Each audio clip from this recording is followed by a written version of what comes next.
God! Parang sa kanilang dalawa, gano'n, nag-a-adjust, yung nagdadala ng baon, nag-stay lang sa tent, nagpa-practice, gano'n talaga yung love. Doon nag-uumpisa yun. And above all, the best foundation of love is friendship.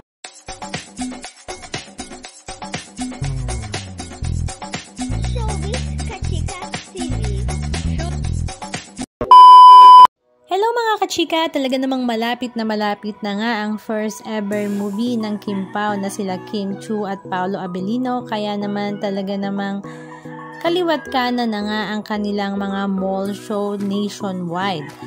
At bawat mall show nga ay talaga namang punong-puno nga ng mga madlang people.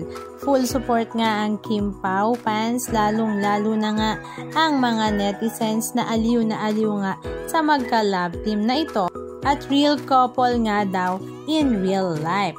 Marami na nga ang nagko-confirm na mag-on na nga daw ang Kim Pao at hindi pa nga lang daw sila umaamin sa ngayon. Isa na nga dyan na nag-confirm ay ang kanilang kasama sa My Love Will Make You Disappear na si Wilma Dacent. Marami nga siyang binitawan na pasabog sa Kim Pao na talaga namang ikinagulat nga ng lahat. At kung saan sinabi pa nga niya sa dalawa na kailangan naman daw talaga ng honesty at loyalty sa bawat isa at higit sa lahat ay ang pag-a-adjust nga bilang sila ay bago pang magkarelasyon.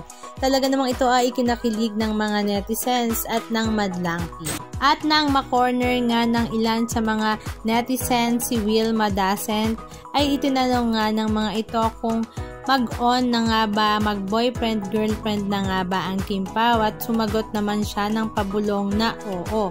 At ang lahat nga ay nag-iritan at nagsigawan sa kilig na inihandog ni Wilma Dacent. Samantala, 1 month to go na nga lamang ay ang showing na ng My Love Will Make You Disappear.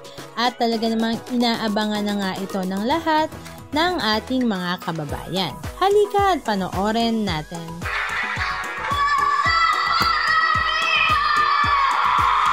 Honesty is very important. Yung loyalty, yung finances nyo, importante yan sa isang relasyon. Bakit matanda ka na ba? Basta sa March 26, makikita nyo dito kung bakit ganun yung reaction ko lagi. So, ganun siya. And then, above all, dapat yun, ikaw din sa sarili mo. Pinapakita mo sa partner mo para alam niya na kung the more you give love, you respect yourself, lahat ng sinabi ko, dapat ikaw din yun, ganun ka. Kasi di ba pwedeng, yun lang yung gusto mo sa kabilang tao, tapos ikaw walang yaka, di ba? So, parang si Kim, nag-a-adjust din siya. So, dapat, kung may karelasyon ka, mag-a-adjust ka talaga. Adjust, dala ka baon. Grabe naman yung relasyon agad. Parang sa kanilang dalawa, gano'n, nag-a-adjust, yung nagdadala ng baon, nag-stay lang sa tent, nagpa-practice, gano'n talaga yung love. Doon nag-uumpisa yun. And above all, the best foundation of love is friendship.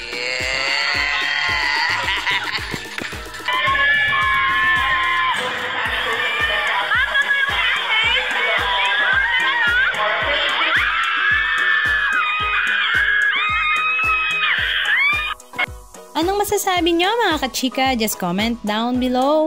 And please don't forget to subscribe. Thank you!